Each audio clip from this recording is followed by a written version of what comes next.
यस कार्यक्रमका प्रायोजक राष्ट्रिय वाणिज्य ब्याङ्क, आफ्नो भनेको आफ्नै हुन्छ। शिवम सिमेन्ट, क्वालिटीको मामलामा नो कम्प्रोमाइज। नमस्कार, उद्यमी संवाद टेलिभिजन कार्यक्रमको अर्को नयाँ श्रृङ्खलामा तपाईलाई स्वागत छ। म विशाल गैरे। उद्यमशीलताका विभिन्न विषय, प्रसङ्ग र सन्दर्भसँग जोडिएर संवाद गरिने यो कार्यक्रममा आज हामी पशुपन्छी क्षेत्रको उद्यमशीलता विकासका लागि सरकार, निजी क्षेत्र र साझेदार निकाय हेफरले गरेका प्रयास र प्राप्त उपलब्धिका बारेमा चर्चा गर्दैछौँ। र आजको संवाद श्रृङ्खलाका लागि हामीसँग बुटवल उपमहानगरपालिकाका आदरणीय मेयर शिवराज सुवेदीजी हुनुहुन्छ। नमस्कार। त्यसगरी आजको संवाद श्रृङ्खलामा हामीसँग लुम्बिनी प्रदेशका भूमि व्यवस्था, कृषि तथा सहकारी मन्त्रालयका आदरणीय सचिव डाक्टर रेवती रमण पौडेलज्यू पनि आजको संवाद श्रृङ्खलामा हुनुहुन्छ। नमस्कार। र हामीसँग हेफर इन्टरनेसनल नेपालका कार्यक्रम निर्देशक डाक्टर तीर्थराज रेग्मीज्यू पनि आजको संवाद श्रृङ्खलामा अतिथिको रूपमा सहभागी हुनुहुन्छ। नमस्कार सबैलाई।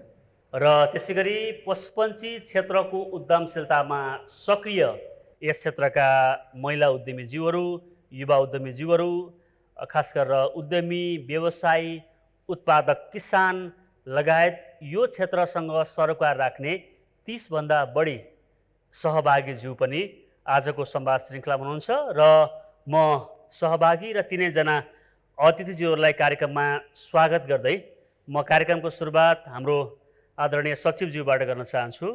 र खास गरेर विगत 3 दशकदेखि तपाईँ सरकारी सेवाको करियरमा हुनुहुन्छ। सङ्घीय सरकार अन्तर्गत, प्रदेश सरकार अन्तर्गत, जिल्ला, नगर लगायत धेरै ठाउँमा तपाईँले काम गरेको तपाईँसँग अनुभव पनि छ। खास गरेर यो पशुपन्छी क्षेत्रको उद्यमशीलता विकासको अवस्था के छ र यसको अवधारणाका विषयमा तपाईँको बुझाइ वा दृष्टिकोण के हो, यही प्रश्नबाट आजको संवाद सुरु गर्छु। विशेष गरेर उद्यमशीलता विकासका कुराहरू गर्दाखेरि हामीले यो प्रदेशलाई हामीले मुख्य रूपमा यो प्रदेशकै बारेमा कुरा गर्दाखेरि दुध, मासु र फुल, यो तीनवटा र माछा पनि, यो तीनवटा सेक्टरमा यो नेपालमै अग्रणी स्थानमा चाहिँ रहेको छ यो प्रदेश। र यो प्रदेशमा विशेष गरेर हामीले दुधमा चाहिँ ठुलै उपलब्धि हामीले हासिल गरिसकेका छौँ। त्यसै गरी मासुमा पनि अब हामीले आत्मनिर्भरतातर्फ हामी गइरहेको अवस्था छ। र यसमा मासुमा विशेष गरेर हामी बाख्राको मासुहरू अथवा भनौँ न खसी बोकाहरूको मासुहरूको लागि हामीले चाहिँ विभिन्न किसिमका यो स्रोत केन्द्रहरू विकास गर्ने, अनि त्यसपछि त्यहाँ स्रोत केन्द्रहरूबाट उन्नत किसिमका चाहिँ पशुपन्छीहरूलाई चाहिँ भनौँ न त्यसलाई उत्पादनमूलक कार्यक्रमहरूमा चाहिँ त्यसलाई हामीले लगेर अनि यो क्षेत्रको चाहिँ मासुमा आत्मनिर्भर बनाउँदै देशलाई नै समृद्ध बनाउने किसिमको अभियानमा हामी लागिरहेको अवस्था हो।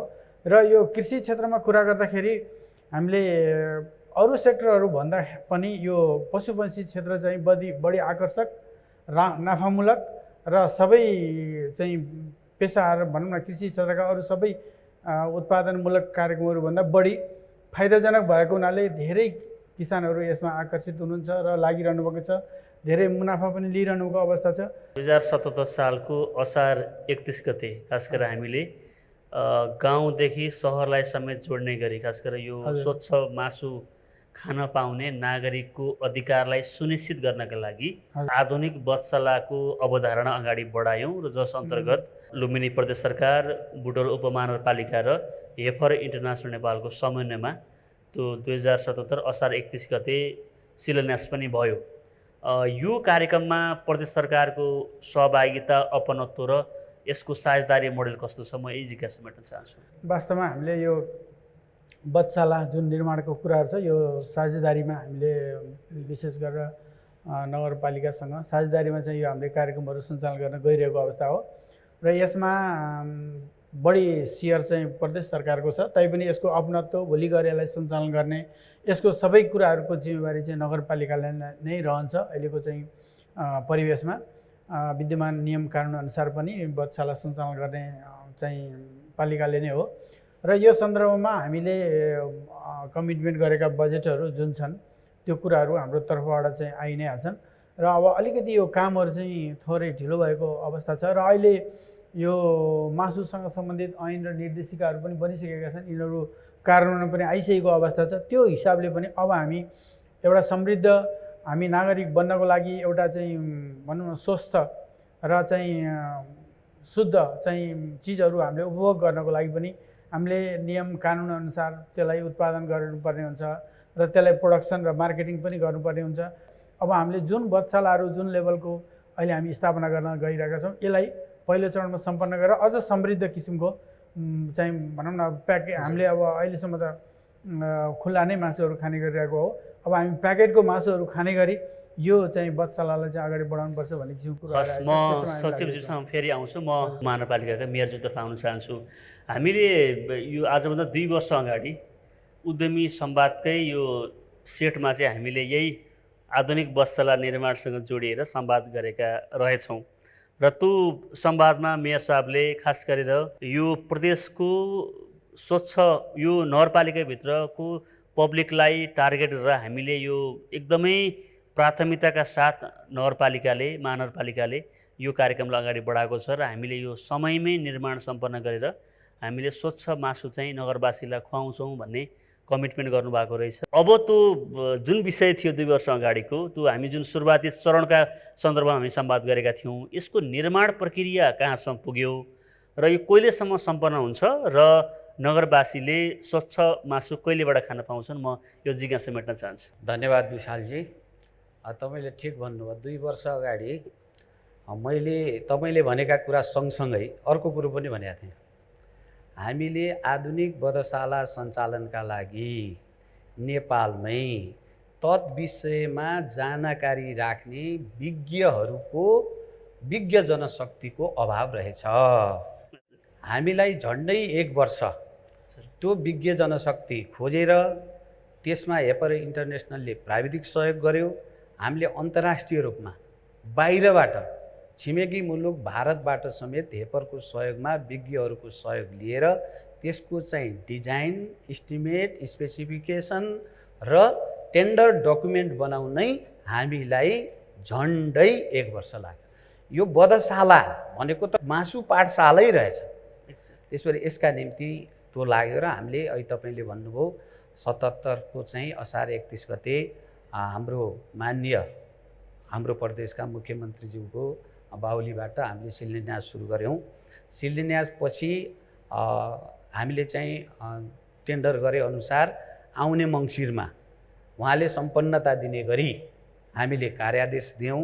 कार्यादेश दिइसकेपछि अहिले त्यहाँको भौतिक प्रगति, भौतिक संरचनाका हिसाबले त्यहाँ इक्विपमेन्ट जडान गर्ने इन्डियाकै आरनमा बनाएर ल्याउनु पर्ने छ। पहिला भौतिक पूर्वाधार तयार गरिसकेपछि त्यसका आधारमा त्यसको डिजाइनमा इन्डियाको आरनमा चाहिँ बनाइएका सामानहरू ल्याएर यो सेमी अटो खालको, त्यहाँ म्यानुअल पनि लाग्छ, अटोमेसन पनि हुन्छ, त्यस्तो खालको चाहिँ प्लान्ट हाम्रो भएको हुनाले अब त्यो काम चाहिँ यता भौतिक पूर्वाधार, भौतिक प्रगति 40% भन्दा माथि पुगिसकेको छ। तपाईँ अहिले पनि गएर हेर्न सक्नुहुन्छ। यो कोरोनाका कारणले चाहिँ लकडाउन भयो, हाम्रो झन्डै 1.5 वर्षभन्दा बढी यो खास गरी भनेपछि हामीले यो 2022 डिसेम्बर अर्थात् नेपालीमा मङ्सिरसम्म सक्ने हाम्रो टार्गेट हो। त्यो सकिन्छ, सम्पन्न हुन्छ, त्यो टार्गेट हो। त्यो टार्गेटमा भौतिक प्रगति दिन्छु भन्ने अहिले पनि निर्माण व्यवसायले भनिरहनु भएको छ। म पटक 3-4 पटक त्यहाँ गइसकेको छु र अहिले पनि हामी गएर हेर्न सकिन्छ। हामी त्यो काममा चाहिँ निरन्तर लागिरहेकै छौँ र अहिले चाहिँ बुटोल उपमहानगरपालिकाले आफूले छुट्याउने बजेट छुट्याइसकेको छ र प्रदेश सरकारको तर्फबाट आउने बजेट पनि अब भर्खरै सचिवजीले भनिसक्नुभयो, त्यसमा चाहिँ कमी हुन्न भन्ने कुरो राख्नुभएको छ र अब हामी त्यसलाई चाहिँ अगाडि बढाउँदैछौँ। मासु व्यवसायीहरूलाई पनि पसल सुधारमा पनि कर्मश लगाएका छौँ भने बुटोलका 179 टोलहरूमा हेफरकै सहयोगमा हामीले चाहिँ स्वस्थ मासु खाँदा के फरक छ, अनि त्यसपछि जथाभावी भाग लागेको मासु खाँदाखेरि के फरक छ, अनि त्यसपछि चाहिँ एउटा जिउँदो खसीलाई कसरी उसलाई खुसी बनाएर कस्तो अवस्थामा चाहिँ वध गर्दाखेरि त्यो विषाक्त मासु हुँदैन, कस्तो अवस्थामा वध गर्न हुने नहुने र कस्तो अवस्थामा वध गरेको मासु खाँदाखेरि के चाहिँ त्यसका समस्याहरू स्वास्थ्यजन्य समस्या हुन्छन् भन्ने काउन्सिलिङ गर्ने काम हाम्रो टोल संस्थाहरूमा एक चरणको चाहिँ काउन्सिलिङको काम पनि म योसँगै जोड्न चाहन्छु मेरो साथ जस्तो हजारौँ तपाईँको किसान र लाखौँ उपभोक्ता जोडिएको जुन बसालाको विषय छ नि जुन हामीले यो वर्षको 77को मङ्सिरसम्म सम्पन्न गर्ने त भन्यौँ तर धेरै सरकारी परियोजना कस्तो हुन्छ नि कहिलेकाहीँ ठेकेदारको बदमासीले कहिले चाहिँ हामी अब हेफरको सपोर्ट होला यता हाम्रो प्रदेश सरकारको सपोर्ट उपमहानगरपालिकाको सपोर्टको चाहिँ त्यो निकासाको समयमा नहुने आर्थिक कुराहरू स्रोत परिचालनको विषयमा यस्ता कुराले गर्दा पनि निर्माण सम्पन्न नहुने र सुरुवात असाध्यै ऊर्जाका साथ आत्मविश्वासका साथ हुने तर त्यसको चाहिँ इन्डिङ चाहिँ कन्टिन्युटी चाहिँ निरन्तरता चाहिँ तपाईँको नहुने र यो चाहिँ एउटा फेलियर प्रोजेक्ट भयो भन्ने लाइनबाट मान्छेहरूले सम्वाद गर्ने परिस्थिति धेरै बनेका छन्। म किन पनि यो जोड्दैछु भने हेटौडा लगायतका धेरै ठाउँमा बसला निर्माणको प्रक्रिया अगाडि बढ्यो तर त्यो सफल हुन सकेन। ती असफलताबाट पाठ सिक्दै यो परियोजना सफल हुन्छ भन्ने सुनिश्चितता मेयर साहबले दिन सक्नुहुन्छ? पहिलो आधार उत्पादक किसानहरू जसले आफ्नो मूल्य श्रृङ्खलामा उत्पादनदेखि बजारीकरणसम्मको मुनाफामा हिस्सेदारी हुन्छ। यो प्रोजेक्टको डिजाइन नै हामीले 4Pमा आधारित डिजाइन गरेका छौँ। त्यो 4P भित्र उत्पादक सहकारी हुनुहुन्छ, त्यसपछि बुटोल उपमहानगरपालिका छ, प्रदेश सरकार बुटोल उपमहानगरपालिका सार्वजनिक क्षेत्र एउटै भयो। त्यसपछि यसमा बढी मासु व्यवसायमा लाग्नुभएका मासु व्यवसायी साथीहरू हुनुहुन्छ।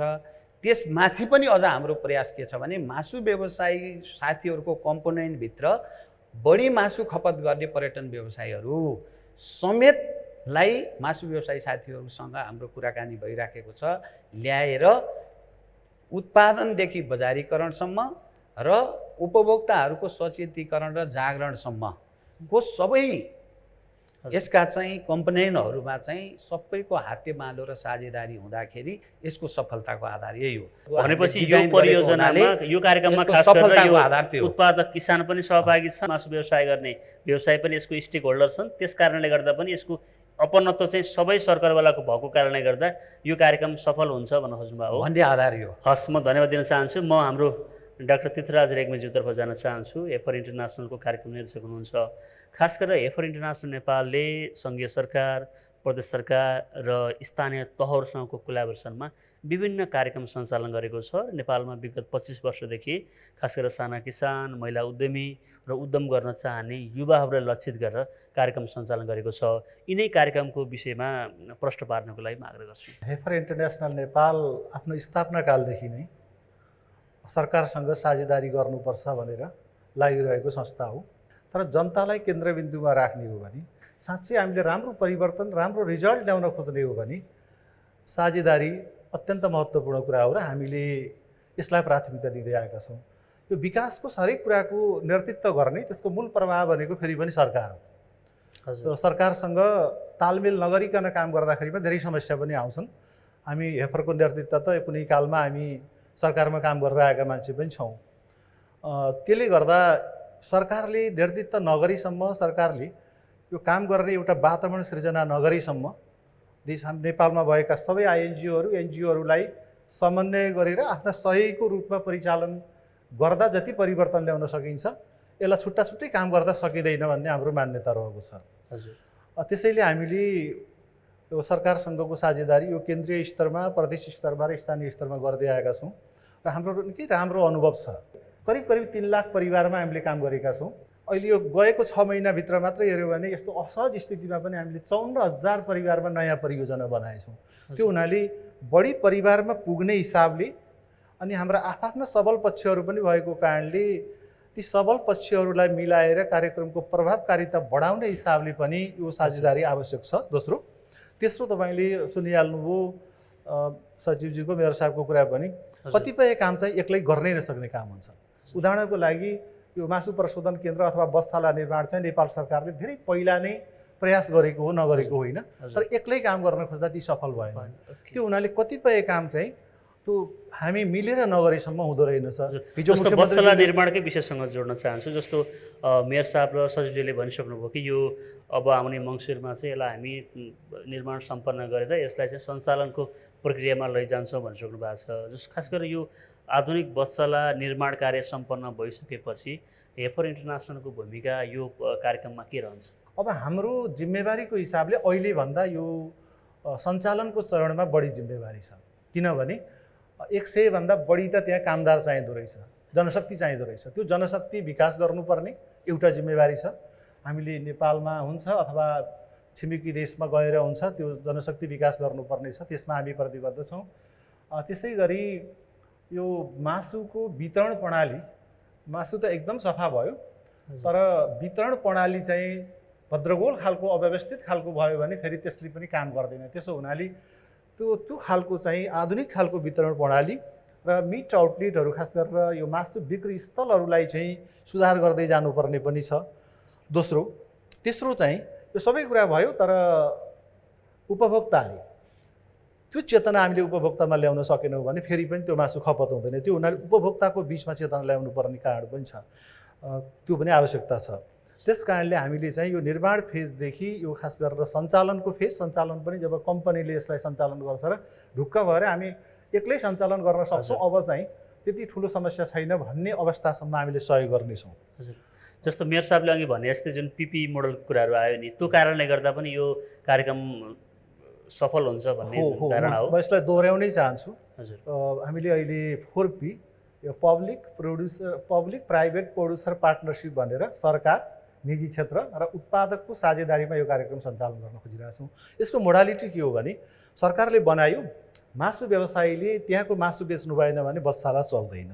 मासु व्यवसायीले पनि बेच्न चाहनुहुन्छ, तर उत्पादकले चाहिँ त्यहाँ सप्लाई गर्नु भएन, उत्पादकले त्यहाँ नाफा देख्नु भएन, आफ्नो फाइदा देख्नु भएन भने त्यो पनि चल्दैन। उपभोक्ताले त्यो मासु खाने चेतना हामीले त्यहाँ ल्याउन सकेनौँ भने सबैले प्रयास गर्दा गर्दै पनि चल्दैन। त्यो हुनाले जसरी एउटा इकोसिस्टममा एउटा सिस्टम फेल हुने बित्तिकै त्यो सम्पूर्ण सिस्टम चाहिँ फेल हुन्छ, यसमा पनि कुनै एक ठाउँ कमजोर हुने बित्तिकै, एक ठाउँमा समस्या आउने बित्तिकै यो सिङ्गो सिस्टम फेलियर हुने खतरा हुन्छ। त्यस कारणले हामीले सिङ्गो सिस्टमलाई नै ध्यान दिएर सरकारको भूमिका, निजी क्षेत्रको भूमिका, उत्पादकको भूमिका र कन्ज्युमर यो उपभोक्ताको बिचमा एउटा चेतना सँगसँगै लाने हिसाबले हामीले यसलाई फेल नहुने गरी विगतका चाहिँ त्रुटिहरू, विगतका कमजोरीहरूलाई पनि मध्यनजर गरेर यसलाई सफल हुने हिसाबले हामीले सोचेका छौँ। हस्, धन्यवाद दिन चाहन्छु। अब म सहभागीतर्फ जान चाहन्छु।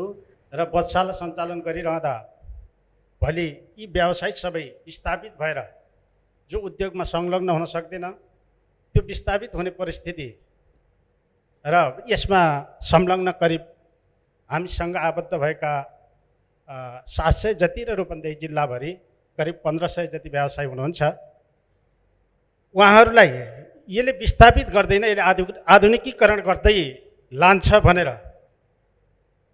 हामीहरूलाई काउन्सिलिङ गर्दै आउनुभएका हेफर इन्टरनेसनलले काउन्सिलिङ गरेर आज हामी पनि यस बसशालामा सहभागी भएका छौँ। हाम्रो यो सञ्चालन पूर्व गर्नुपर्ने पूर्व तयारी, जस्तै त्यहाँ उत्पादन भएका एउटा उच्च स्तरीय एकदम स्वस्थ र एकदम कहीँबाट कुनै डक्टरले प्रमाणित गरेका स्वस्थ मासु उत्पादन गर्ने र त्यसलाई लगेर बेच्ने कहाँ त बाटोमा अथवा कस्तो खाले पसलमा, त्यो हाम्रो सञ्चालन गर्नु भन्दा पहिले पूर्व गर्नुपर्ने मासु पसल सुधारको विषयमा नगरपालिका र प्रदेश सरकारको के धारणा छ? हामीले बधशालाको लागि लगभग 2 वर्षदेखि हामीले थुप्रै आफूले गर्नुपर्ने काम कर्तव्य, महिला उद्यमी सहकारीहरूले गर्नुपर्ने कर्तव्यहरू हामीले निभाइराखेका छौँ। त्यसमा पनि हामीले पैसा उठाउने काम पनि गरिराखेका छौँ र यता प्रदेश सरकार, नगरपालिकाले बधशालाको लागि थुप्रै रकमहरू पनि दिइसक्नु भएको छ र 77 असार 31 गते त्यसको शिलान्यास पनि भएको छ र त्यो पक्कै पनि एक दिन सफल हुनेछ। तर त्यसका लागि, त्यसलाई सफल गराउनका लागि अझै पनि प्रदेश सरकारले चाहिँ कस्तो खालको भूमिका खेल्नुहुन्छ र अझै पनि रकमहरू त्यसमा अझै धेरै लाग्ने मैले आफूले चाहिँ आफ्नो भावनाले चाहिँ देख्छु, मैले होइन आफूले देख्छु र त्यसका लागि चाहिँ कस्तो खालको सहयोग हुन्छ। हस्, म सहभागीतर्फ फेरि आउँछु। अब म फेरि अतिथिज्यूतर्फ नै फर्कन चाहन्छु। हाम्रो उद्यमीज्यूहरूले खास गरेर सचिव र मेयर साहबलाई राखेको जिज्ञासा चाहिँ मलाई के लाग्यो भने बसला निर्माण गर्ने कुरा त, भवन बनाउने कुरा त आफ्नो ठाउँमा ठिक छ, बनाउनै पर्यो, तर बनाउनुभन्दा अगाडिको पूर्व तयारीको कुरा र सचेतनाको कुरा, अवेरनेस क्रिएट गर्ने कुराका लागि चाहिँ प्रदेश सरकार र नगरपालिकाले के गर्दैछ? जबसम्म उपभोक्ता नै बसशालाप्रति सकारात्मक बन्दैनन् तबसम्म त बनाउने काम त होला, तर त्यो चलाउने काम चाहिँ त्यसलाई निरन्तरता दिने काम चाहिँ नहुन सक्छ भन्ने जिज्ञासा राख्नु भएको छ। म यो जिज्ञासा मेट्न चाहन्छु मेरो सबबाट। म त पहिलो चाहिँ धन्यवाद हाम्रो चुडामणी घिमिरेजीलाई दिन्छु। यिनै विषयलाई ख्याल गरेर जे विषय चुडामणीजीले उठाउनु भएको छ, हाम्रो पूर्वगिरीय कार्यमै हाम्रो अन्तर्क्रियामा यी सबै प्रश्नहरू उठे। त्यसो भए यी सबै प्रश्नहरूको आउन सक्ने चुनौतीहरूको समाधानसहितको बिजनेस प्लान हामीले सैद्धान्तिक रूपमा तयार गऱ्यौँ। अर्को बिजनेस प्लान हाम्रो बनाउनै छ। है डाक्टर साहबले भन्नुभयो, त्यो के बनायौँ हामीले भन्दाखेरि जबसम्म मासु व्यवसायी साथीहरू, मासु व्यवसायमा लाग्नुभएका साथीहरूको पसल सुधारको काम, त्यसपछि उपभोक्ताहरूलाई बधशालाकै मासु किन खाने भन्ने कुराको चेतना लान सकिँदैन, तबसम्म हामी सफल परियोजनाको रूपमा अगाडि बढाउन सक्दैनौँ भन्ने हाम्रो अन्तर्क्रियाका चाहिँ हाम्रा चुनौतीहरू देखा परेका थिए। त्यसपछि हामीले हेफरसँग फेरि अर्को एउटा चाहिँ सम्झौता गऱ्यौँ। के भन्यौँ भने, अहिले डाक्टर साहबले भन्नुभयो कि यो नागरिकलाई काउन्सिलिङ गर्ने पार्ट हो, सामाजिक परिचालन मार्फत हामीसँग रहेका टोलहरूमा तपाईँहरूले जिम्मा लिइदिनु पर्यो भनेपछि अहिले तपाईँले मासु व्यवसायी साथीहरूको काउन्सिलिङ गरेर हिजो एउटा परिस्थितिबाट आज हामी आधुनिक सभ्य स्वस्थ वातावरण मैत्री सहरमा बस्ने स्वस्थ मासु र स्वस्थ जीवन जिउने नगरका नागरिक हौँ भन्ने कुरामा गौरव गर्ने गरी हाम्रो व्यवसायलाई स्थापित गर्न चाहन्छौँ भन्ने चरणमा तपाईँहरू प्रवेश गर्नुभयो। त्यसरी नै अब यहाँको नागरिक हामी स्वस्थ मासु खान्छौँ। अब हाम्रा छोराछोरीहरू विभिन्न संसारका सूचनाहरू आफ्नो मोबाइलमा कैद गरिरहेका छन् र विभिन्न चेतना माथि उड्दो छ। अर्को, प्रदेश सरकार नगर सरकारले बुटोल र बृहत बुटोललाई अब पर्यटनको केन्द्र, आर्थिक केन्द्र बनाउने गरी अगाडि बढ्दैछ।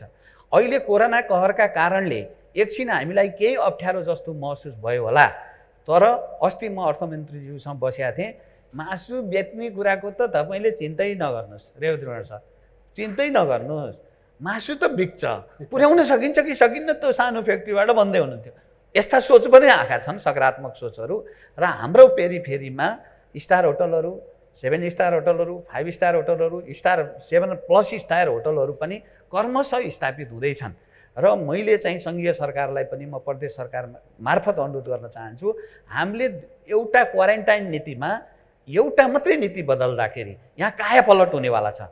त्यो के हो भन्दाखेरि अहिले दिल्लीबाट आउने फ्रोजन मासु जुन छ, काठमाडौँ त्रिभुवन विमानस्थलबाट चाहिँ आउने गर्छ, त्यो फ्रोजन मासुमा हाम्रो कम्प्युटर ल्याब राखेर त्यसमा हुनुपर्ने के हुन् तत्त्वहरू, ती तत्त्वहरू यति टाइट बनाएर 2-4 जना व्यवसायीको र 2-4 जना चाहिँ आयातकारहरूको त्यो हाम्रो यो गुणस्तरीय भएन, तिम्रो हाम्रो नागरिक खान स्वस्थ छैन भन्ने बित्तिकै, जसरी अहिले एउटा प्रत्येक बोका खसी इन्डियाबाट आउँदाखेरि यो कानुन पहिल्यै थियो, अहिलेको सरकारले त्यसलाई लागू गर्यो, तपाईँहरूलाई सम्झना छ। अनि त्यो कानुन पहिल्यै थियो, यो खसी बोका ठिक छ स्वस्थ छ भन्ने त्यो पशुजन्य डाक्टरले सर्टिफाई गरेको मात्रै पर टाउका सर्टिफाई गरेको मात्रै हामी कहाँ इन्ट्री हुन्छ भन्ने बित्तिकै हाम्रो व्यवसाय स्थापित भयो। उत्पादक सहकारी साथीहरूलाई थाहा छ, जसले खसी बोका उत्पादन गर्नुहुन्छ।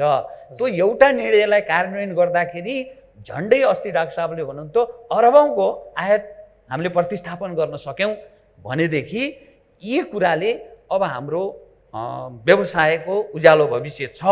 त्यस कारणले कोही मासुजन्य व्यवसायमा लाग्नुभएका व्यवसायी युवाहरू विस्थापित हुनु पर्दैन। हाम्रो उद्देश्य रोजगारी सिर्जना गर्ने हो। म चाहिँ अलि चाहिँ सकारात्मक छु है। जस्तै यसमै जस्तो राधिकाज्यूले चाहिँ खास गरी यो लगानीको जुन छ नि, यो चाहिँ अहिले जति हामी प्लान गरिरहेको छौँ त्यतिले पुग्दैन कि के सोचिरहेको छ नगरपालिकाले भन्दै हुनुहुन्छ? उहाँको चाहिँ प्रश्न गर्दा नै उहाँको चाहिँ त्यो उज्यालो मुखले भविष्यको उज्यालो उद्यमशीलतातिर चाहिँ लक्षण गर्छ। सचिवज्यूको हाम्रो मन्त्रालयको मुख्यमन्त्रीज्यूसँगको कुराकानी के छ भने यो हामीले सङ्कल्प गऱ्यौँ र बुटोललाई आर्थिक केन्द्र बनाउने प्रदेशको लक्ष्य छ। बुटोल आर्थिक केन्द्र त्यति बेला बन्छ जति बेला बुटोल आसपासका साना किसानहरू धनी हुनुहुनेछ। उहाँहरू धनी नभइकन बुटोल धनी हुँदैन, बुटोल आर्थिक केन्द्र बन्दैन। उहाँहरूको खल्तीमा पैसा बढी भयो भने बल्ल उहाँहरू बस चढेर सवारी साधन चढेर बुटोलमा सामान किन्न आउनुहुन्छ, बुटोल त किनेर लानुहुन्छ, उहाँको चाहिँ उत्पादन यहाँ दिनुहुन्छ। यसरी चाहिँ गाउँदेखि सहर, सहर र गाउँको सम्बन्धबाट बुटोल आर्थिक केन्द्र बन्ने हो र हामीले लक्ष्य गरेका यी प्राप्ति गर्नका निम्ति यी आधारहरू हुन् हाम्रा। अझ हाम्रो सचिवजीले भन्नुभयो योभन्दा अझ हामी माथि उठ्दैछौँ। यो बधशाला त हाम्रो एउटा कम्पोनेन्ट हो। हामी कृषि उत्पादनका समग्र जिउँदो माछादेखि लिएर फलफुलदेखि लिएर सम्पूर्ण कुराको प्रशोधन बनाएर प्रशोधन केन्द्र, त्यो बृहत प्रशोधन केन्द्र, त्यो 10 अरबको प्रोजेक्ट अब टेन्डर बिड हुँदैछ, हाम्रै कर्साघाटमा बन्दैछ र त्यो प्लेनबाट चाहिँ बाहिर बेच्नेसँगको कुरा हामी चाहिँ सोचेका छौँ। र अब हाम्रा उत्पादनहरू जुनसुकै उत्पादनहरूलाई को पनि बजारीकरणको ग्यारेन्टी र अग्रिम मूल्य निर्धारण गरेपछि सबै किसानहरू र खास गरी युवाहरू कृषि क्षेत्रमा चाहिँ फर्किउन् र उहाँहरूलाई औजारीकरण गर्ने, यान्त्रिकीकरण गर्ने। किनभने अबको युवाले चाहिँ त्यो पुरानो चाहिँ साधन स्रोतमा काम गर्नेवाला छैन, अब उसले नयाँ टेक्निक, नयाँ प्रविधिमा काम गर्न चाहन्छ। हाम्रो आदरणीय सचिवतर्फ जान चाहन्छु। खास गरेर दुईजना सहभागीले यो पूर्व तयारीको विषय र खास गरेर यो लगानीको विषयसँग जोडेर जिज्ञासा राख्नु भएको छ। म त्यसको उत्तरको अपेक्षा गर्छु।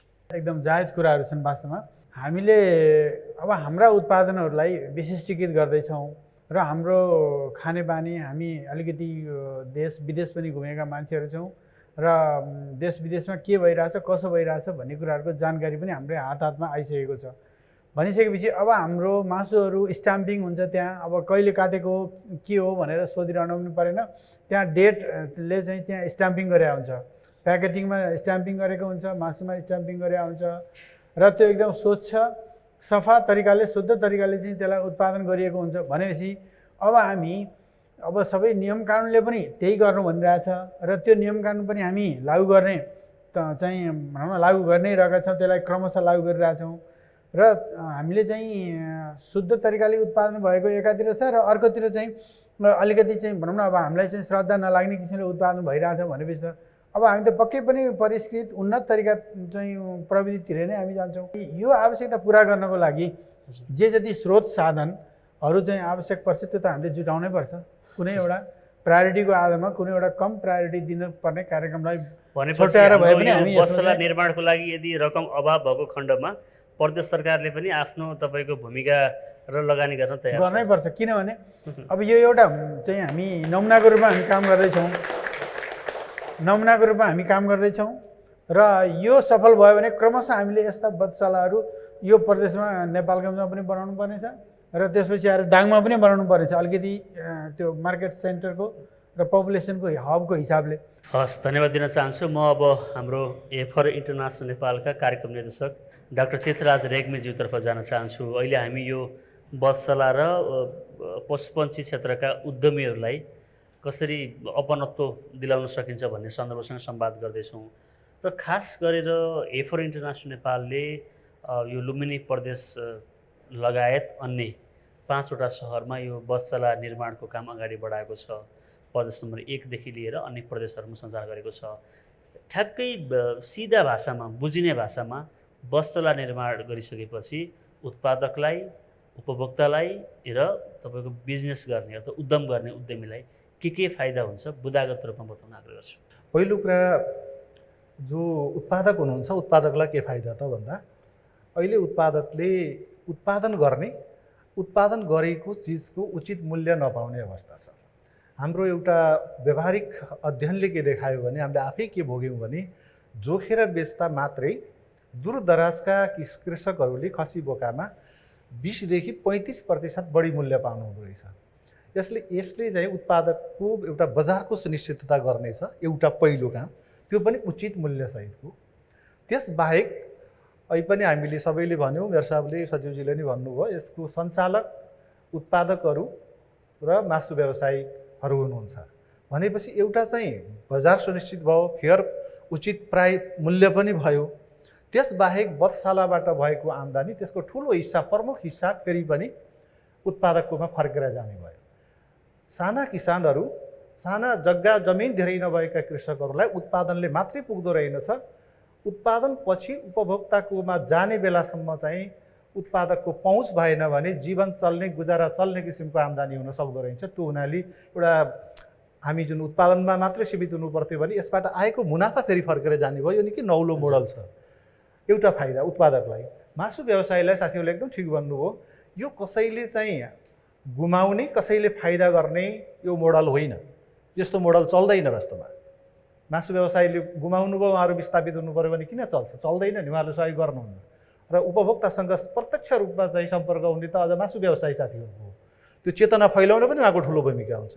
त्यस कारणले मासु व्यवसायलाई हुने फाइदा भनेको एउटा अहिले उहाँहरूले यति महत्त्वपूर्ण काम, जुन हामी चाडपर्व आउँदाखेरिमा मासु लिनै त जान्छौँ, रमाइलो गर्न, भोजभतेर गर्न, बिहा व्रतबन्धमा सबैमा अधिकांश मान्छे त्यति महत्त्वपूर्ण काम गर्नुभएको छ। यो पेसाको मर्यादा छैन अहिले।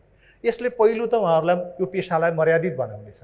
दोस्रो, उहाँहरूले जुन भन्नुभएको छ, हामीले यो चेतना सँगसँगै लान सक्यौँ भने मासुको खपत घट्ने छैन, बढ्ने छ।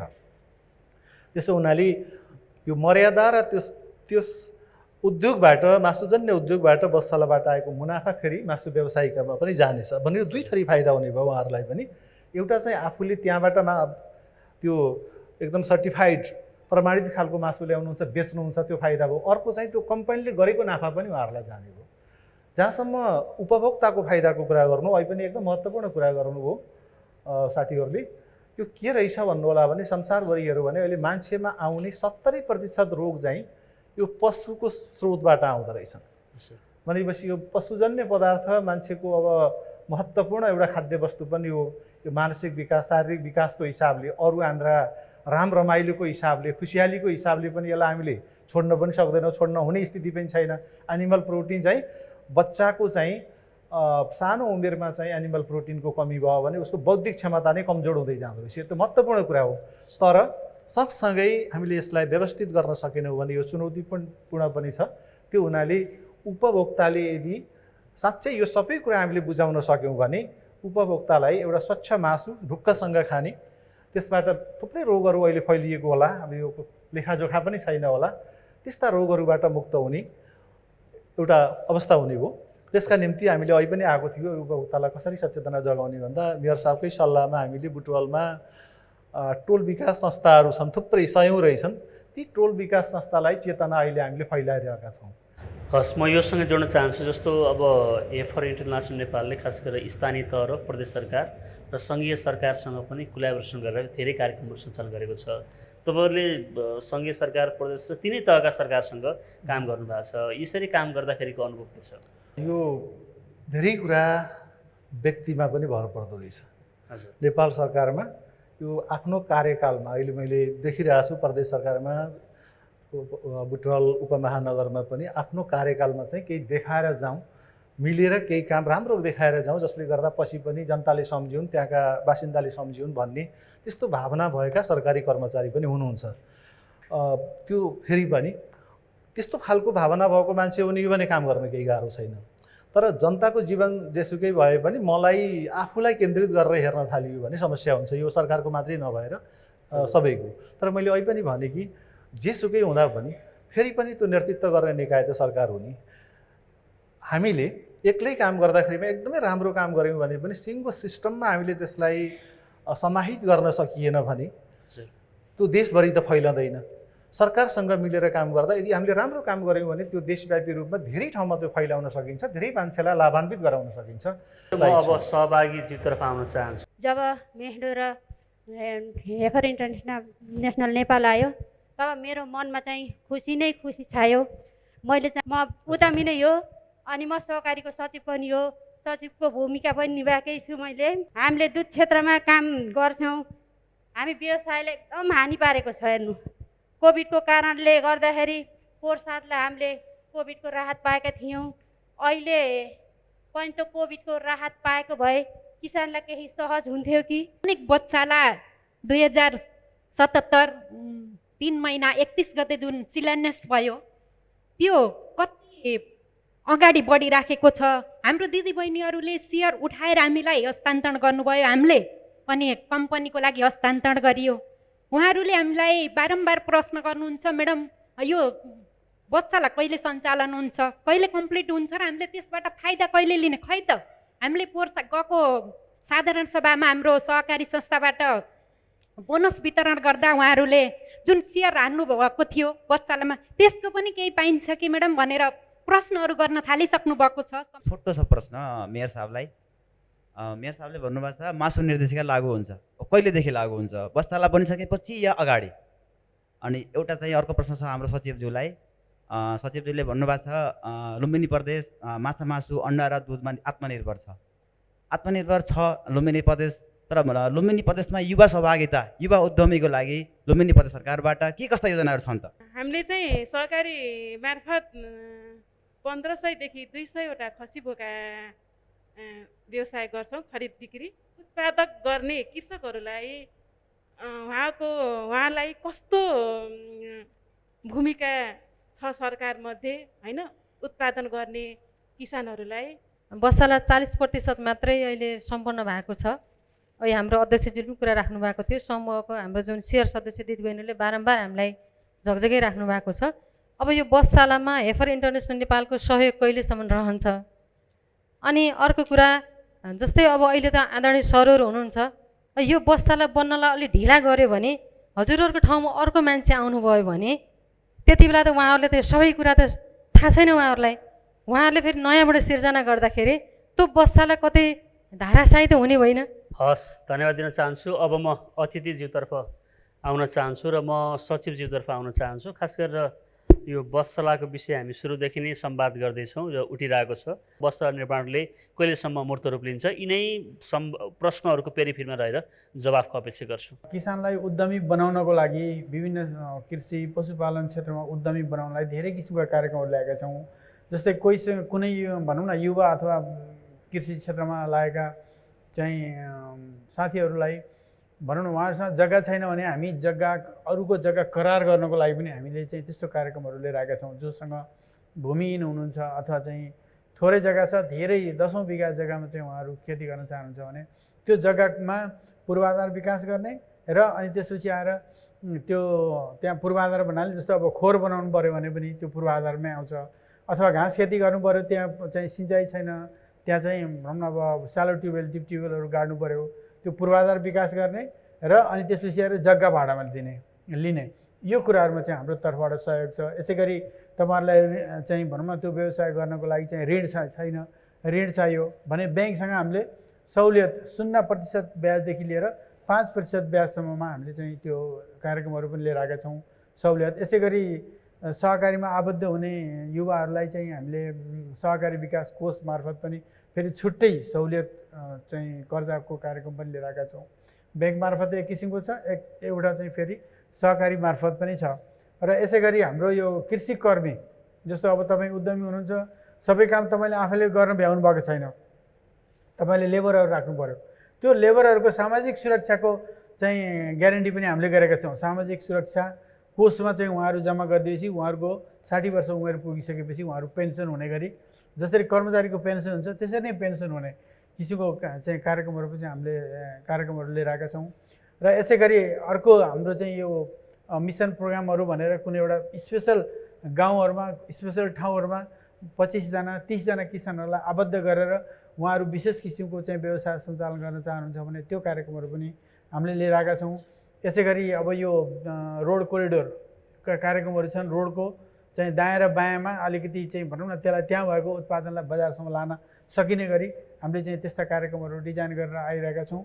र अनि अर्को हाम्रो एउटा महत्त्वपूर्ण कार्यक्रम भनेको हामीले पशुपालन भनौँ न क्षेत्रमा यो सहकारीसँग आबद्ध भएर नमुना सहकारी गाउँहरू बनाउने, त्यहाँ चाहिँ भनौँ न अब कृषिका बाख्रा पालन अथवा चाहिँ अरू गाई भैँसी पालन अथवा चाहिँ कुखुरा पालन अथवा अरू कुनै तरकारी खेतीहरू यो यिनीहरूसँग जोडिएर नमुना गाउँ बनाउने कार्यक्रम छ। नवीनतम सोचमा आधारित उद्यमशीलताका कार्यक्रमहरू छ, धेरै किसिमका कार्यक्रमहरू छन्। अब त्यो सबै यहाँ भन्न सम्भव पनि नहोला। ती कार्यक्रमहरू यदि तपाईँहरू हाम्रो जिल्ला स्थित कार्यालयमा तपाईँहरू सम्पर्क गर्न जानुभयो भने हाम्रा सूचनाहरू अनि हामीले पालिकामा पनि त्यो सूचनाहरू हामीले पठाइरहेको हुन्छ। त्यो सूचनाहरू तपाईँहरूले हेर्नुभयो भने त्यहाँबाट तपाईँहरूले चाहिँ ती यो सबै विषयहरूको बारेमा जानकारी पाउन सक्नुहुन्छ। हस्, धन्यवाद दिन चाहन्छु। म मेयरज्यूतर्फ आउन चाहन्छु। उहाँहरूले आफ्नो भरोसा चाहिँ नगरपालिकालाई, प्रदेश सरकारलाई दिनुभएको छ। अब त्यो भरोसालाई कायम राख्नको लागि मङ्सिरमै यो बन्छ त, हामीले उत्पादन बेच्ने अवस्था बन्छ त भन्ने कुरामै बढी फोकस चाहिँ उहाँहरू हुनुहुन्छ। फेरि पनि मैले दोहोऱ्याएर यही कमिटमेन्टकै लागि मैले आग्रह गरेँ। प्रदेश सरकार र नगर सरकारले र हेफरको प्राविधिक सहयोगमा हजुरहरूलाई एउटा अवसर आएको हो। यो अवसर हो। यसलाई अवसरको रूपमा बुझ्नुभयो भने एकदम यसको बुझाइ ठिक ठाउँमा पुग्छ। होइन भने यो अवसर लिन त भोलि हामीले सूचना प्रकाशन गर्नुपर्ने हुन्छ। हजुर, हाम्रो सूचना प्रकाशन भइसकेपछि हाम्रो 4P भित्रको चाहिँ कम्पोनेन्ट भित्रका चाहिँ सूचकहरूमा आधारित सूचना हुने हुनाले हामीलाई सबभन्दा विश्वसनीय भविष्यको रिटर्नको विश्वसनीय आधार तपाईँहरूको जस्तो कम्पनी हुन सक्दछ। अरूबाट हामीलाई विश्वसनीय आधार छैन भनेपछि यो अवसर प्रदान गर्न प्रदेश सरकार र स्थानीय सरकार तयार भएर नै सुरुकालदेखिको यो निरन्तर अविच्छिन्न सम्बन्धलाई कायम गरेको छ। हजुर, यसको खरिदैनको परिभाषा पनि बुझ्नु पर्यो, बुझाउनेले नि बुझाइदिनु पर्यो। यी सबै प्रबन्ध मिलाएर यसरी उत्पादक सहकारीदेखि लिएर हाम्रा मासु व्यवसायी साथीहरूदेखि लिएर उपभोक्ताको चेतनासम्म जोडेर हामीले यसरी अगाडि बढाउन खोजेको विषय अहिले पनि धेरै चर्चा परिचर्चा भयो। यसरी बुझ्न अनुरोध गर्छु। हाम्रो नारायणजीले चाहिँ कतिवटा भए भन्दाखेरि तपाईँले भोलि नै गएर बुटोल उपमहानगरपालिकामा प्रत्येक वर्षको मासु सुधारमा 80,000 देखि 1 लाखसम्म कतिपय तपाईँहरू को प्राप्त गर्नुभयो त्यो पनि तपाईँहरूलाई थाहा छ। बुटोल उपमहानगरपालिकाले सबै मासु सुधारका निम्ति हाम्रो अनुगमन टोली जान्छ, उहाँहरूसित हामीले दरखास्त लिन्छौँ। हामीले चाहिँ प्रत्येक वर्ष यति 8 कहिले 16 कहिले 24 पसलहरू क्रमशः हामीले सुधार गरेका छौँ। उहाँको अवस्था हेर्छौँ। अवस्था हेर्दाखेरि सामान्य डिफ्रिजै छैन, ल डिफ्रिज किन्नुहोस्। अनि उहाँको चाहिँ त्यो टायल सिसा व्यवस्थित छैन भने यो गर्नुहोस् भनेर हामीले साझेदारी गरेका छौँ। तर सबैले एकैचोटि पाउनु भएको छैन, त्यो कुरो सत्य है। फेरि तर हाम्रो प्रयास चाहिँ जारी छ। अनि सशक्त अनुदानका पैसाहरू पनि आएका छन्। अहिले सचिवजीले भन्नुभयो ती सबै पैसा हामीले सँगै लगेको छौँ। तपाईँलाई अचम्म लाग्ला अहिले सचिवजीले भन्नु बुटोलले मात्रै, बुटोल त एकदम नगर हो भन्ने लाग्छ नि हजुरहरूलाई। बुटोलले मात्रै अहिले त कोभिडका कारणले समस्या पर्यो, पोखरामा 2500 लिटर, काठमाडौँमा 3500 लिटर दुध सप्लाई गर्छ बुटोलले मात्रै। हाम्रा 2टा सहकारी छन् उत्पादक सहकारी, अर्को एउटा अहिले थपिएको छ। ती 3टा सहकारीले मात्रै त्यत्रो बुटोललाई पुर्याएर काठमाडौँ र चाहिँ पोखरा सप्लाई हामीले मात्रै दिन्छौँ। 1 2 400 कट्ठामा हाम्रो अहिले भाडाको कुरा गर्नुभयो थियो सचिवजीले, हामीले भाडा दिएर स्मार्ट कृषि सुरु गरेका छौँ। हामीले भूमि ब्याङ्क स्थापना गरेका छौँ। तपाईँहरूले चाहिँ कुनै जग्गा धनीको जग्गा बाँझो छ भने हजुरहरूले खोज्नुहोस्, त्यो लिजमा लिनुहोस्, तपाईँहरूले सम्झौता गरेर सोझै आए नि हुन्छ। अनि त्यसपछि हामी एउटा त आह्वानै गरेका छौँ, बाँझो जमिन नराख्नुहोस्, बुटोल उपमहानगरपालिकामा सूचना दिनुहोस्, तपाईँको जग्गाको भाडा हामी दिन्छौँ, नगरपालिकाले दिन्छौँ। तर त्यो भूमिको उत्पादकत्वलाई ह्रास नगर्नुहोस्। यसले राष्ट्रिय उत्पादनमा योगदान पुर्याउनुपर्छ र किसानहरू जसमा सिप छ त्यो सिप भएको किसान त्यसमा लाग्न पाउनुपर्छ र उत्पादन बढाउनुपर्छ र हामीले भुक्तानी सन्तुलनलाई नियन्त्रण गर्नुपर्छ। हाम्रो बचतबाट हाम्रो परिवार चलाउने हो। हामीले चाहिँ हाम्रो उद्यमशीलतालाई चाहिँ जे उद्देश्यका निम्ति हो त्यही काममा लगाउने हो। यसरी हामी हाम्रो अर्थतन्त्रलाई बलियो बनाउँदा हामी बलियो हुन्छौँ। हस्, म धन्यवाद दिन चाहन्छु। म सचिवज्यूतर्फ आउन चाहन्छु। हामीले कोभिड-19ले उद्यमीलाई पारेको प्रभावको विषयमै चर्चा गर्दैछौँ। जस्तो कोभिडले नेपाल लगायत विश्वभर नै यसको प्रभाव पर्यो र प्रदेशमा त पर्ने नै भयो। कोभिड-19ले पारेको उद्यम क्षेत्रको प्रभावलाई अब कम गर्नको लागि अथवा उद्यमीलाई सहज बनाउनको लागि यो चालु आर्थिक वर्ष 78-79मा कस्ता कार्यक्रमहरू समेटेका छन्? गत वर्षदेखि हामीले दुध मासु लगायतको बालीहरूमा चाहिँ उत्पादनमा आधारित जुन अघि हाम्रो मेयरज्यूले भन्नुभयो प्रतिफलमा आधारित कार्यक्रम, त्यो नै एक किसिमको कोभिड लक्षित कार्यक्रम हो र त्यो अहिले पनि चालु छ। र यसपालि हामी त्यो बजेट गत वर्षको भन्दा डबल गरेका छौँ। गत वर्ष 16 करोड जति बजेट थियो भने अहिले हामी यसलाई 34 करोड बजेट बनाएका छौँ। त्यो नै हाम्रो के हो त कोभिड लक्षित कार्यक्रम हो। अब तपाईँहरू जस्तो अघि पनि यहाँ कुराहरू आयो, अब यो हाम्रो बधशालाबाट उत्पादन गरेको मासु अलिकति महँगो हुन्छ कि भन्ने कुरा, त्यसैलाई लक्षित गरेर हामीले जस्तै अब यदि सबै सहकारीहरूबाट त्यो चाहिँ खसी बोकाहरू चाहिँ बधशालामा आयो भने बधशालाको रेकर्डको आधारमा हामीले चाहिँ उत्पादक सहकारी अथवा सदस्यहरूसम्म प्रतिफलमा आधारित अन्नलाई चाहिँ हामी त्यहाँ लैजान सक्छौँ र उत्पादन भइसकेपछि पनि फेरि हामी त्यसलाई चाहिँ दिन सक्छौँ। त्यसकारण पनि यी हाम्रो अघि मैले भनेका कार्यक्रमहरू पनि कोभिड लक्षित नै कार्यक्रम हुन्। विशेष गरेर प्रतिफलमा आधारित कार्यक्रम चाहिँ हाम्रो अहिले कार्यान्वयनमा छ। अहिले खसीको मासुमा हामी उत्पादनमा आधारित चाहिँ हरेक सहकारीलाई उद्यमी किसानहरूलाई चाहिँ हामीले 25 रुपियाँ प्रति किलोको दरले चाहिँ दिइरहेछौँ। सायद सबै सहकारीहरूले चाहिँ प्राप्त गरिसक्नु भएको छ र त्यो नै एउटा चाहिँ हाम्रो कोभिड लक्षित कार्यक्रम। हस्, म यही प्रश्न तीर्थरेग्मीज्यूलाई गर्न चाहन्छु। खास गरेर यो कोभिड-19को बेलामा यो खास गरेर उद्यमीलाई सजिलो हुने गरी के काम गर्नुभयो र कोभिड-19लाई रोकथाममा पनि हेफरको कस्तो भूमिका रह्यो?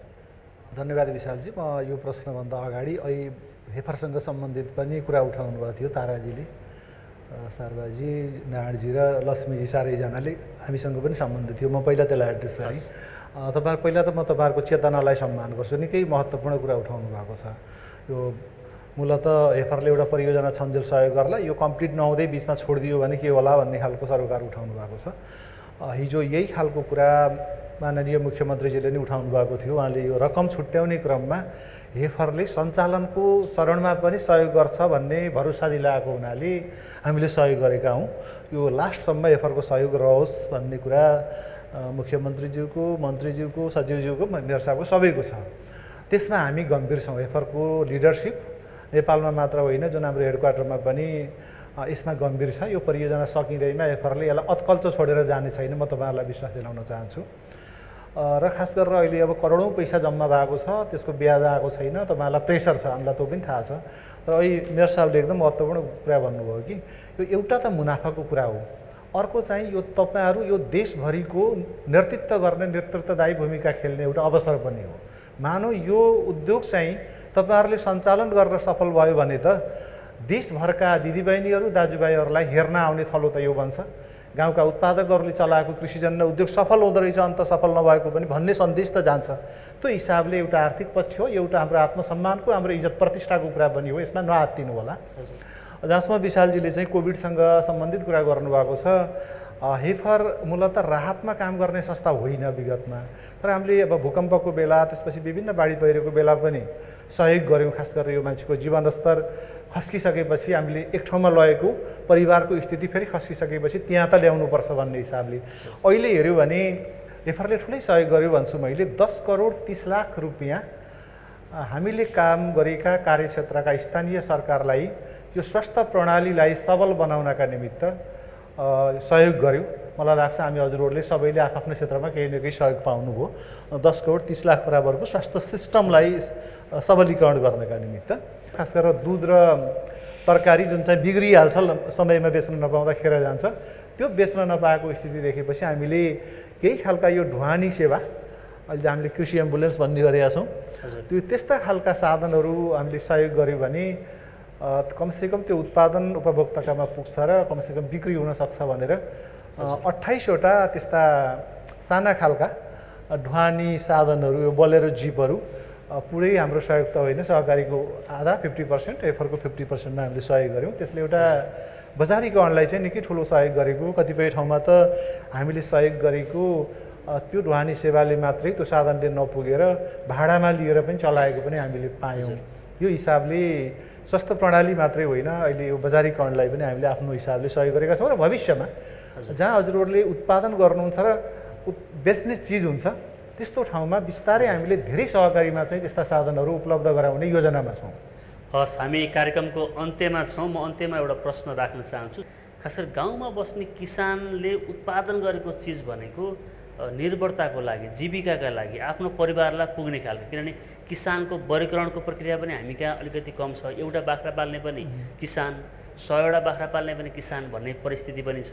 त्यसले गर्दाखेरि चाहिँ किसानलाई चाहिँ हामी उद्यमीमा रूपान्तरण गर्न सकिँदैन र त्यसले ठुलो राष्ट्रिय आयमा तात्विक अर्थ राख्दैन भन्ने गुनासोहरू अथवा भनाइहरू हुँदाहुँदै अहिले हजारौँ किसानहरूको बिचमा तपाईँहरू गएर तिनीहरूलाई उद्यमी बनाउनको लागि काम गरिरहनु भएको छ र उद्यमी बनाउनु पनि भएको छ सहकारी मार्फतबाट, खास गरेर महिला उद्यमीजीहरू विदेशबाट फर्केर आएर नेपालमा उद्यम गर्न चाहने युवाहरूको लागि यो कसरी सम्भव हुँदो रहेछ, या त्यो किसानहरूलाई उद्यमीसम्म जोड्ने यात्रा कस्तो रह्यो, एकदमै छोटोमा लिन्छु। अब हाम्रो अनुभवको कुरा गर्नुहुन्छ भने यो सम्भव रहेछ। किन सम्भव रहेछ भने हामीले अहिले पनि मैले भने करिब 3 लाख जति परिवारमा हामीले काम गर्दा अझ विगतको एउटा परियोजना करिब 1.5 लाख परिवारलाई सहयोग गर्ने एउटा परियोजनामा काम गर्दा 78% ती किसानहरू गरिबीको रेखामुनिका परिवारहरू थिए र उहाँहरूको वार्षिक आम्दानी जम्मा परिवारको 1,26,000 थियो। अहिले चाहिँ 1,26,000बाट त्यो आजभन्दा 4 वर्ष अगाडि नै 3,54,000 पुगेछ। अहिले त त्यो धेरै माथि पुग्यो होला। त्यस्तै उत्पादनको हिसाबले पनि अब सचिवजीलाई मेयर साहबलाई थाहा छ, अहिले पनि साङ्केतिक हिसाबले कुरा आयो। खास गरेर नेपाल सरकारले खसी बोकाको आयातलाई अलिकति कडाइ गरेपछि, त्यो नियमलाई चाहिँ कडाइ गरेपछि, त्यो अन्यथा पनि गरेको होइन, त्यसलाई कडाइ गर्ने बित्तिकै इन्डियाबाट खसी बोका आउन कम भएर 2 वर्ष अगाडिको दसैँ र पोहोर सालको दसैँमा खसी बोका नेपालमा पुग्दैन। अब दसैँ मनाउन पनि खसी बोका नपाइने भयो भन्ने स्थिति थियो। 2 वर्ष अगाडि 1,21,000 खसी बोका दसैँको बेलामा मात्र उहाँहरू जस्ता सहकारीले बेच्नुभयो। गत साल पनि अब कोभिडकै बेलामा पनि 1,08,000 खसी बोका चाहिँ सहकारीले मात्रै बेच्नुभयो। वर्षभरिको रेकर्डहरूभन्दा ज्यादै ठुलो छ। यो कसरी सम्भव हुँदो रहेछ भने एउटा चाहिँ हाम्रो उद्यमी बन्नलाई बाधक कुरा भनेको फेरि पनि हाम्रो सोच नै रहेछ। मैले गर्न सक्दिनँ भन्ने त्यो खालको हीनता, त्यो खालको निराशाको भावना छ भने हामी उद्यमी हुन सक्दैनौँ। पहिला हामीभित्र अठोट र आँट चाहिन्छ। त्यस्तो खालको अठोट, आँट र जागरण ल्याउनका निमित्त एभरसँग प्रभावकारी टुल्सहरू छन्, हामीसँग त्यस्ता खालका कार्यक्रमहरू छन्। एउटा काम हामी त्यो गर्छौँ। म आउँछु 2-3टा पोइन्ट। अर्को चाहिँ अब साना किसानले ठुलो स्केलमा जग्गा कम भएको कारणले न खेतीपाती न पशुपालन चाहिँ ठुलो स्केलमा गर्न सक्छ। तर हामीले ध्यान दिनुपर्ने कुरा के हुँदो रहेछ भने प्रति इकाइ जमिनबाट कसरी बढी मुनाफा लिने, प्रति जनावरबाट त्यसको उत्पादकत्व कसरी बढाउने।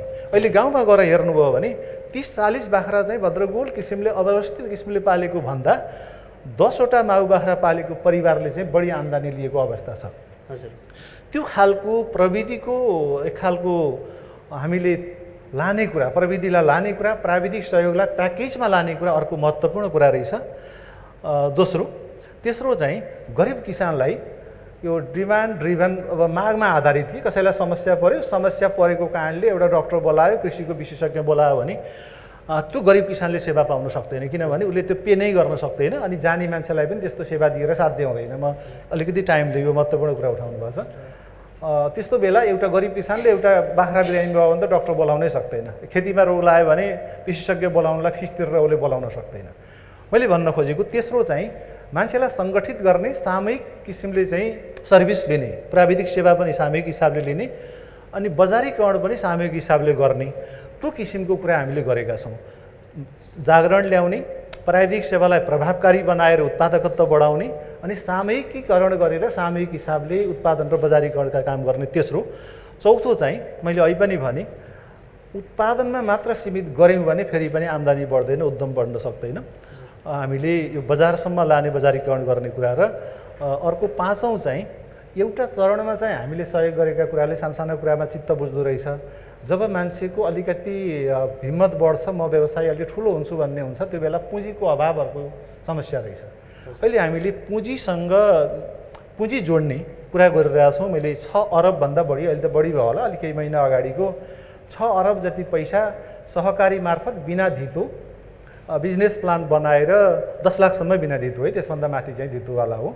अनि सस्तो ब्याजमा 2-3% करिब 5%को हाराहारी त्यस्तो ब्याजमा चाहिँ पैसा लगानी भएको छ। यसले उहाँहरूलाई उद्यमी बन्न सजिलो बनाएको छ। अब अहिलेको जुन बसालाको कुरा गर्नुभयो भने त यो चाहिँ उद्यमको अर्को एउटा श्रृङ्खला हो, किनभने उहाँहरूको उत्पादन जब त्यहाँ आउँछ उहाँहरू अलि ठुलो स्तरको उद्यमी बन्न पनि सक्नुहुँदो रहेछ।